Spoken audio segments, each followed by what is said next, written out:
तो हम आपको लगातार बता रहे हैं रूस और यूक्रेन के बीच जारी जंग का आज है 18वां दिन, यानी आप सोचिए जरा तबाही को 18 दिन हो गए यूक्रेन को देखते हुए। और इसी बीच बड़ा स्टेटमेंट प्रेसिडेंट ज़ेलेंस्की अपने रुख पर लगातार कायम है। वो ये कह रहे हैं कि जीत इस लड़ाई में यूक्रेन की ही होगी।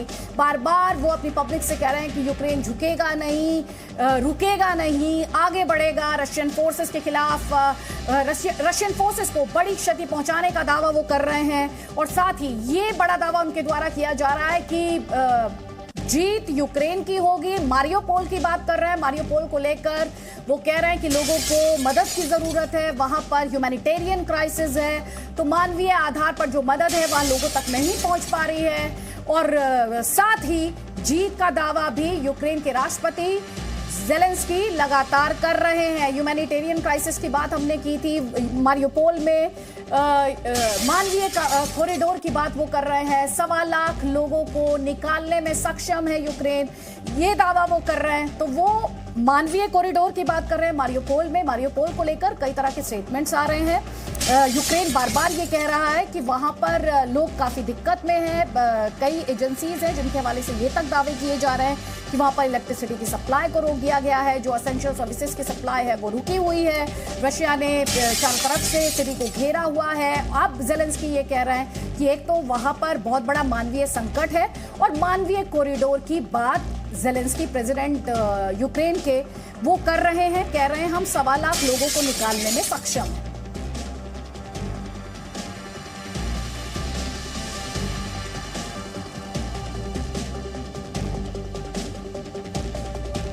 तो हम आपको तस्वीरें लगातार दिखा रहे हैं। हम आपसे ये भी कह रहे हैं कि ये क्लेम्स एंड काउंटर क्लेम्स की लड़ाई है, ये साइकोलॉजिकल वॉरफेयर है। और इस सब के बीच प्रेसिडेंट ज़ेलेंस्की का ये बड़ा स्टेटमेंट, जिसमें वो मारियोपोल पर निगाहें होने की बात कर रहे हैं, नहीं रुकने की बात कर रहे हैं, डटे रहने की बात कर रहे हैं, जीत की बात कर रहे हैं। तो ये बड़ा स्टेटमेंट प्रेसिडेंट ज़ेलेंस्की का मानवीय कॉरिडोर मारियोपोल में होना चाहिए। कह रहे हैं 1.25 लाख लोगों को निकालने में हम सक्षम हैं।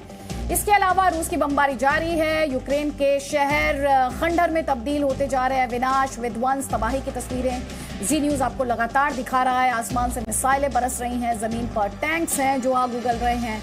यूक्रेन की तरफ एक ऐसा योद्धा जंग लड़ने के लिए अब मैदान में उतरा है जिसे यूक्रेन का अर्जुन कहा जा रहा है। लेकिन क्या ये अर्जुन रूस की रफ्तार को रोक पाएगा? क्या उसकी राइफल से निकली गोली रूस को कैपिटल कीव पर कब्जा करने से रोक सकती है?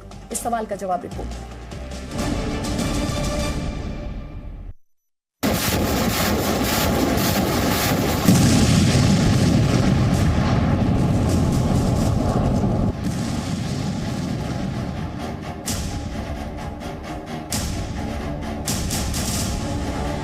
यूक्रेन पर रूस के हमले जारी हैं।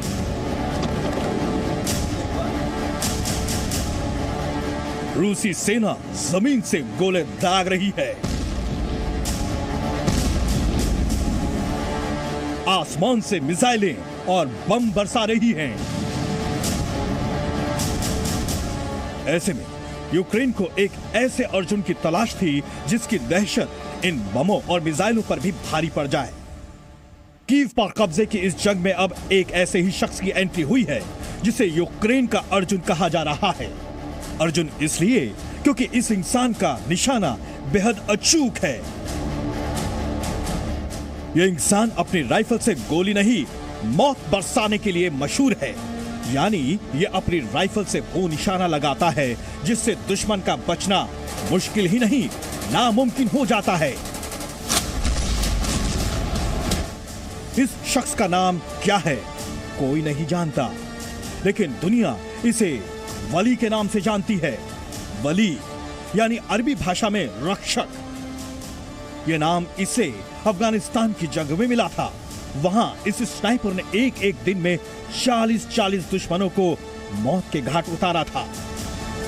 लेकिन कनाडा के इस स्नाइपर का असली कारनामा जानकर आप हैरान रह जाएंगे। इस स्नाइपर के नाम अपने टारगेट को 3.5 किलोमीटर की दूरी से मार गिराने का रिकॉर्ड भी दर्ज है। पेशे से कंप्यूटर इंजीनियर वली को आईसिस से जंग के लिए इराक भेजा गया था। वहां मौसुल में उसे घात लगाकर हमला करने वाले एक आतंकी को मार गिराने का मिशन सौंपा गया। मिशन बेहद मुश्किल था। निशाना चूकने पर आतंकियों के अलर्ट होने और जवाबी कार्रवाई का भी खतरा था। लेकिन वली ने इस मिशन को न सिर्फ पूरा किया बल्कि 3540 मीटर दूर बैठे उस आतंकी को एक ही बार में ढेर कर दिया। और मेरे सहयोगी अनस मलिक इस वक्त हमारे साथ है, कीव से, कैपिटल कीव से हमारे साथ है अनस मलिक। हवाई हमले को लेकर चेतावनी इस वक्त दी जा रही है, तस्वीरें और इंफॉर्मेशन आपके पास क्या? जी बिल्कुल, मेरे अकब में आपको अगर आवाज़ आ रही होगी अदिति, तो ये एयर रेड सायरन है। मैं ब्रोवरी में इस वक्त में मौजूद हूँ, जो कि कीव से तकरीबन 25 किलोमीटर नॉर्थ ईस्ट में एरिया है। और अब से चंद मिनट पहले ही मेरे अकब में यहाँ पे बसेस मौजूद थी। हमने वियॉन पर देखा, वो बसेस के थ्रू टाउन के लोगों को इवैक्यूएट किया गया है। और डिस्टेंस के अंदर हमें शेलिंग की आवाज़ उस वक्त आ रही थी। और अब जब मैं आपसे बात कर रहा हूँ तो आपको आवाज़ आ रही होगी, ये एयर रेड सायरन्स की आवाज़ है। इसका मतलब ये होता है कि आप जो जहाँ भी है छोड़ के शेल्टर की तरफ चला जाए, क्योंकि अगर प्रोजेक्टाइल आ रहा होता है तो उनको नहीं अंदाज़ा होता कि वो प्रोजेक्टाइल किस तरफ आता है। और इसीलिए आपको ये आवाज़ मेरे अकब में आ रही होगी। ये एयर रेड सायरन की आवाज़ है अदिति। अनस, हम क्लियरली एयर रेड सायरन को इस वक्त सुन पा रहे हैं। पहली बात, is it safe for you to talk to us right now? क्योंकि आपकी सेफ्टी हमारी प्रियोरिटी। आपको कहीं पर शेल्टर की जरूरत हो, आप please feel free to move. आप थोड़ा सा तस्वीरें अगर दिखा पाए तो तस्वीरें हम देखना चाहेंगे, but please ensure that you are safe. बिल्कुल बिल्कुल, ये आपके अकब में, आप मेरे अकब में आप देखें, ये एक गोस्ट टाउन है। अब से कुछ देर पहले यहाँ से इवैक्यूएशन कंप्लीट हुई है अदिति। और ये अब मैं सिटी सेंटर में टाउन के खड़ा हुआ हूँ। ये ब्रोवरी का सिटी है, ये नॉर्थ ईस्ट में मौजूद है। और ये एरिया फिर आगे चेरनवीव, और चेरनवीव से आगे बेलारूस के बॉर्डर के साथ ये एडजॉइन करता है। और आज सुबह तकरीबन 11 बजे के करीब जो है, मकामी वक्त के मुताबिक 11 बजे जो है बताया गया था कि इवैक्यूएशन का सिलसिला यहाँ से शुरू होगा, क्योंकि जंग जो है वो ब्रोवरी से बिल्कुल तकरीबन 3 किलोमीटर दूर ही पहुँच चुकी है। किलीनीव का एक जगह है, वहाँ पे रशियन कॉलम्स को डिस्ट्रॉय किया गया था आज से 3 रोज़ कबल। और वो वीडियो भी हमने देखी थी और हमने वहाँ से रिपोर्ट भी किया था। लेकिन आज जब हमने उसी जगह जाने की कोशिश की तो हमें नहीं जाने दिया गया वहाँ पर। इसीलिए यहाँ उसके साथ फिर ब्रोवरी का जो इलाका है वहाँ से इवैक्यूएशन भी कॉल की गई। और अभी इवैक्यूएशन बिल्कुल चंद मिनटों पहले ही ख़त्म हुई थी। और बसेस आपने देखा होगा हमारे लाइव फ्रेम में, हमारे लाइव आने से पहले बसेस यहाँ से गई हैं। येलो बसेस जो है इवैक्यूएशन की सफ़ेद झंडे के साथ। और जैसी बसेस निकली हैं तो अब ये लाइव एयर रेड सायरन्स की आवाज़ आपको भी सुनाई दे रही होगी। इस टाइम पर मैं कंसिडरेबल सेफ्टी में हूँ, क्योंकि मेरे सामने ही एक शेल्टर मौजूद है। तो मैं लाइव के बाद मैं वहाँ जा सकता हूँ। खुदा न खास्ता अगर कोई चीज़ आ रही होती है तो मेरे पास अपनी सेफ्टी का सामान और अपनी टीम की सेफ्टी का सामान मौजूद है। तो हम लोग कंसिडरेबल सेफ्टी में हैं। लेकिन हालात जो हैं वो आपको इसी से अंदाज़ा लगाया जा सकता है इन सायरन से कि कितना कशीदा है, कि आपको पल पल की खबर नहीं होती कि किस वक्त एयर रेड सायरन हो, किस वक्त आप ज़िंदगी सही से गुजार सकते हैं, किस वक्त आप ज़िंदगी सही से नहीं गुजार सकते हैं। तो ये इसकी एक टेस्टिमनी है कि लाइफ कितनी अनसर्टेन है यहाँ पर, ज़िंदगी इस वक्त कितनी अनसर्टेन है कीव में, कीव के एसोसिएटेड एरियाज़ के अंदर अदिति। अनस, हम इसे ईस्टर्न सबब कह सकते हैं। ब्रोवरी आप कह रहे हैं कीव का ईस्टर्न सबब इसे कह सकते हैं हम। और ब्रोवरी की अगर बात की जाए तो ये एयर रेड सायरन्स कितने कॉमन है। और रशियन अपने Thursday, if I can recall, Thursday Ukrainian forces ने रशियन टैंक्स को वहां पर ध्वस्त करने की बात कही थी। इस वक्त वहां पर रशियन फोर्सेस की मौजूदगी को लेकर आपके पास क्या फैक्ट्स है? देखिए, ब्रोवरी जो है वो तकरीबन 25 किलोमीटर नॉर्थ ईस्ट में आता है। तो ये नॉर्थ की साइड आप कह सकते हैं, क्योंकि ईस्टर्न साइड ऑफ कीव जो है वो रशिया के कंट्रोल में है। ईस्टर्न साइड में खार्किव का इलाका आ जाता है, तो वो तो रशिया के कंट्रोल में कहा जा रहा है, लेकिन ये नॉर्थ ईस्ट का इलाका है, नॉर्थ की साइड पर। और यहाँ से एक अटैक जो है वो कंटिन्यूसली वो कंसिडरेबल प्रोग्रेस करने की कोशिश करते हैं, उसको रिपेल किया जाता है। ब्रोवरी जो है तकरीबन आम तौर पे अमूमन 40 मिनट की एक ड्राइव है, लेकिन अब इस वक्त जब मैं आपसे बात कर रहा हूँ तो ये 1.5 से 2 घंटे इस ड्राइव में लगते हैं, क्योंकि लोगों का रश और साथ में चेक पॉइंट्स इतने ज़्यादा हैं।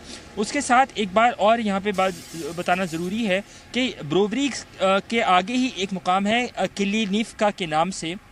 वहाँ पर हमने देखा था कि जैसे आपने बताया कि रशियन टैंक्स को डिस्ट्रॉय किया गया था और उसकी फुटेज भी रिलीज़ की गई थी। लेकिन आज जैसे मैंने आपको बताया कि आज हमने उसी जगह जाने की कोशिश की। 2 रोज़ पहले हम वहाँ से रिपोर्ट कर रहे थे और 2 रोज़ 48 घंटे के अंदर अब वहाँ पे जाना नामुमकिन है। हम वहाँ से रिपोर्ट नहीं कर सकते, क्योंकि पुलिस और आर्मी ने हमें कहा कि जी वहाँ पे शेलिंग चल रही है, एक्टिव हॉस्टिलिटी है, तो आपकी सेफ्टी के लिए वो पॉसिबल नहीं है कि हम आपकी सेफ्टी इंश्योर कर सकें, इसलिए आपको ब्रोवरी में जाना पड़ेगा।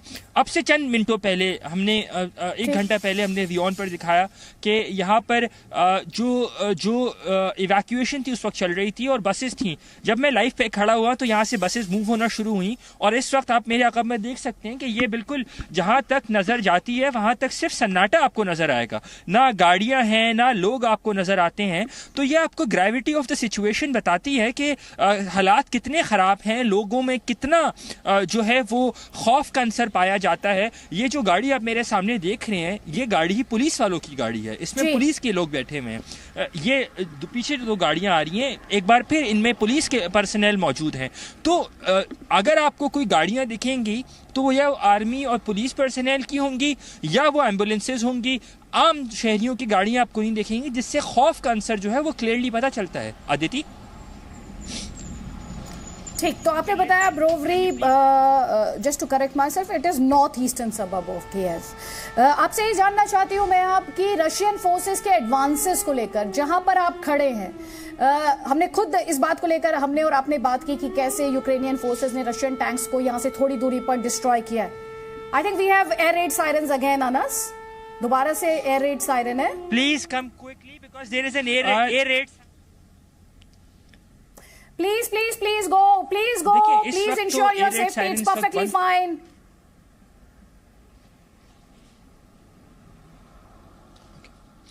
जी, अच्छा, मैं आपसे अनस ये जानना चाह रही थी, अगर आप सेफ फील कर पा रहे हो, फिलॉसिन उनके साथ हमारा संपर्क, अनस के साथ इस वक्त हमारा संपर्क टूट गया है, लेकिन हम आपको दिखा रहे हैं जहां पर अनस मौजूद है। ब्रोवरी नॉर्थ ईस्टर्न सबब है कीव का, वहां पर एयर रेड सायरन्स आप क्लियरली सुन पा रहे थे और साथ ही अनस आपको बता रहे थे कि कैसे वहां से थोड़ी दूरी पर रशियन टैंक्स को एक एम्बुश में जो यूक्रेनियन फोर्सेस हैं उनके द्वारा ध्वस्त किया गया था, नष्ट किया गया था करीब 2 दिन पहले।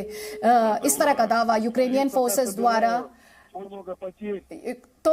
तो ये रशियन फोर्सेस जो है कैपिटल कीव, जो हम आप लगातार पढ़ और सुन रहे हैं कि कैपिटल कीव की तरफ बढ़ रहे हैं। पहले इस तस्वीर को थोड़ा सा ध्यान से आप देखें, जब अनस वहां से रिपोर्ट कर रहे थे तो एयर रेड सायरन्स कैसे सुने गए हैं, प्लीज जरा ध्यान से देखिए और सुनिए।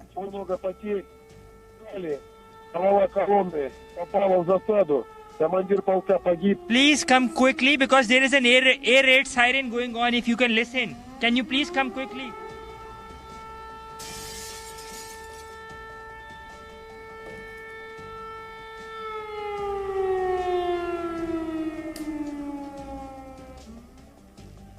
तो मेरे सहयोगी अनस मलिक जो अभी कुछ ही सेकंड्स पहले हमारे साथ थे, ये लाइव रिपोर्टिंग के दौरान आपने देखा कि किस तरह से एयर रेड सायरन जो थे वो सुने गए हैं, लगातार अनाउंसमेंट्स की जा रही हैं।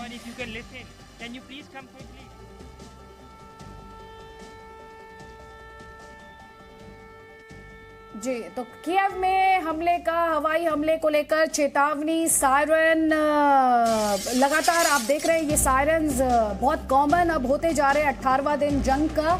और उससे पहले कीव में एक बार फिर से सायरन, एयर रेड सायरन्स, इसके अलावा यूक्रेन के अलग अलग शहरों की हम बात करें तो चर्निहिव में जिंदा बॉम्ब मिला है, हम आपको ये भी बता दें, और उसे बाकायदा क्रेन से निकाला गया।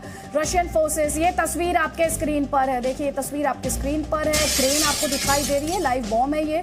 और लगातार यूक्रेन ये आरोप लगाता रहा है, दावा करता रहा है कि चर्निहिव के भी जो रिहायशी इलाके, हालांकि यूक्रेन द्वारा ये दावा अपने हर शहर को लेकर किया गया है कि रशियन फोर्सेस स्ट्राइक कर रहे हैं रिहायशी इलाकों को। सोचिए जरा, ये क्रेन की मदद से बम को निकाला गया है। चर्निहिव में बम्बार्डमेंट की गई थी, रशियन फोर्सेस द्वारा बम बरसाए गए थे और उसी दौरान ये बम मिला है जिसे क्रेन के माध्यम से आप देख रहे हैं निकाला जा रहा है। इस तस्वीर में मेरे सहयोगी अभी अनस मलिक साहब थे, किस तरह से कैपिटल कीव और उसके आसपास एयर रेड सायरन सुने जा रहे हैं वो भी आपने देखा। लेकिन इस वक्त जो तस्वीर है ये बॉम्ब निकालने की तस्वीर है। रशियन बॉम्बार्डमेंट लगातार जितने भी यूक्रेनियन सिटीज हैं उनमें जारी है। और उससे पहले ये एक तस्वीर हम आपको दिखाना चाहते हैं, तस्वीरें हम आपको लगातार दिखाई रहे हैं कि कैसे विध्वंस और तबाही देखने को मिली है यूक्रेन के शहरों में। और बॉम्बार्डमेंट के दौरान ये बम मिला और इसे क्रेन के माध्यम से निकाला गया। ये तस्वीर जी न्यूज आप तक पहुंचा रहा है। तो आप एक तरीके से कह सकते हैं कि रशियन फोर्सेस यूक्रेन के ज्यादातर शहरों को अपनी जद में ले चुके हैं। 18वां दिन युद्ध भूमि में धमाकों की आवाज कम नहीं हो रही बल्कि तेज हो रही है। मेरे सहयोगी की रिपोर्ट में अभी आपने देखा जैसे ही सायरन बजता है जाहिर तौर पर यूक्रेन के लोगों की सांसें थमने लगती हैं। यूक्रेन की राजधानी कीव को लेकर खार्किव, माइकोलाइव और मारियोपोल में पहले से ज्यादा हमले तेज हुए हैं। मारियोपोल के बाहरी हिस्से तक में रूसी सेना का कब्जा हो चुका है। यूक्रेन के राष्ट्रपति यूक्रेन के राष्ट्रपति जेलेंस्की का स्टेटमेंट आपको सुनाया था, वो मानवीय कॉरिडोर की बात मारियोपोल में कर रहे हैं। हमारी स्पेशल रिपोर्ट देखिए आप।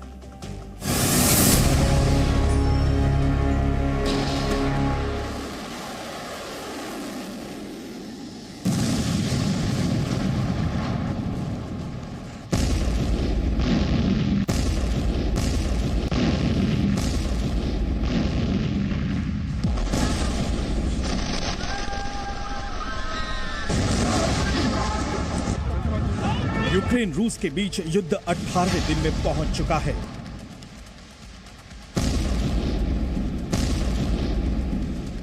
भीषण युद्ध की तस्वीरें इस बात की गवाही दे रही हैं कि इतने दिनों बाद भी न तो रूस पीछे हटने को तैयार है और न ही यूक्रेन किसी कीमत पर घुटने टेकना चाहता है।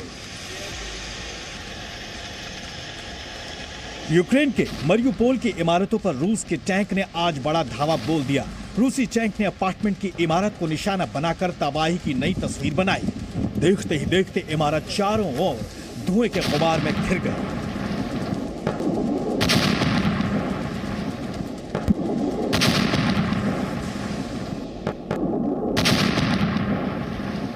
जबकि रूसी सेना ने यूक्रेन की राजधानी कीव को घेरा हुआ है।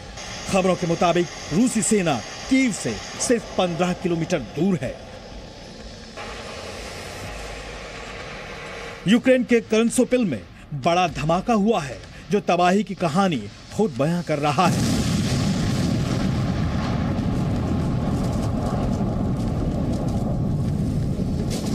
इस हाइब्रिड युद्ध में रूस और यूक्रेन हमले का कोई मौका नहीं छोड़ना चाहते। रूस ने यूक्रेन के जिन इलाकों में सबसे ज्यादा क्षति पहुंचाई है उनमें वोल्नोवाखा का नाम भी शामिल है। बर्बादी का आलम यह है कि जहां देखो वहां सिर्फ और सिर्फ आग, धुआं और धमाके ही दिख रहे हैं।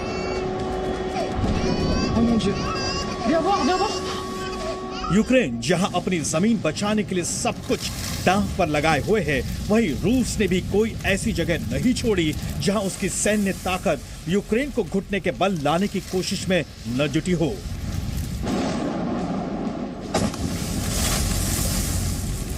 कीव के पास रूस ने हमले तेज करते हुए इस बार गोला बारूद के डिपो को ही निशाना बनाया है। यूक्रेन के दोनेत्स्क में 3 बड़े धमाके हुए हैं। ये धमाके दोनेत्स्क के क्रामाटोर्स्क में हुए हैं। जानकारी के मुताबिक आज सुबह यूक्रेनी सेना की ओर से ये गोलाबारी हुई है। могут городам денег сидят и постреляют. यूक्रेन के इवानो फ्रैंकोविस्क में हवाई हमले का अलर्ट जारी किया गया। हवाई हमले की चेतावनी वाले सायरन लगातार बज रहे हैं और लोग अपनी जान बचाने के लिए बॉम्ब शेल्टर में छिपने के लिए मजबूर हो रहे हैं। अपने अपने सैनिकों का हौसला बढ़ाने और दुनिया को अपनी ताकत बताने के लिए भी रूस और यूक्रेन लगातार अपनी जांबाजी का वीडियो जारी करते रहे हैं। यूक्रेन ने रूसी टैंकों पर हमले का नया वीडियो जारी किया और यूक्रेनी सेना ने रूस के टैंक को तबाह कर यह साबित करने की कोशिश की है कि ये टक्कर बराबरी की है।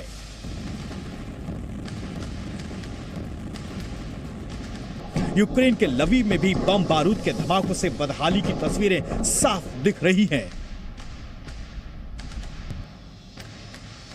जमीन और आसमान से लगातार हमले जारी हैं। शार्प शूटरों का भी इस जंग में लगातार इस्तेमाल किया जा रहा है ताकि दुश्मन किसी भी कीमत पर जिंदा ना बच सके। यूक्रेन की राजधानी कीव, खार्किव, माइकोलिव और मारियुपोल में हमले तेज किए जा रहे हैं।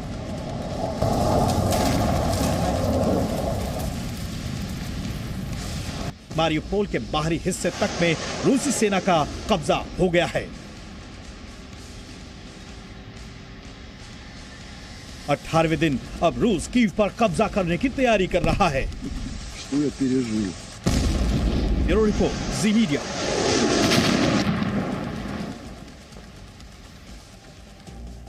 और सबसे ज्यादा कंसर्न्स अगर जाहिर किए जा रहे हैं तो मारियुपोल को लेकर किए जा रहे हैं, जहां पर बड़े ह्यूमैनिटेरियन क्राइसिस, मानवीय संकट की बात की जा रही है और प्रेसिडेंट ज़ेलेंस्की, यूक्रेन के राष्ट्रपति, ये कह रहे हैं कि वो मानवीय कॉरिडोर के दौरान 1.25 लाख लोगों को इवैक्यूएट करने में सक्षम है।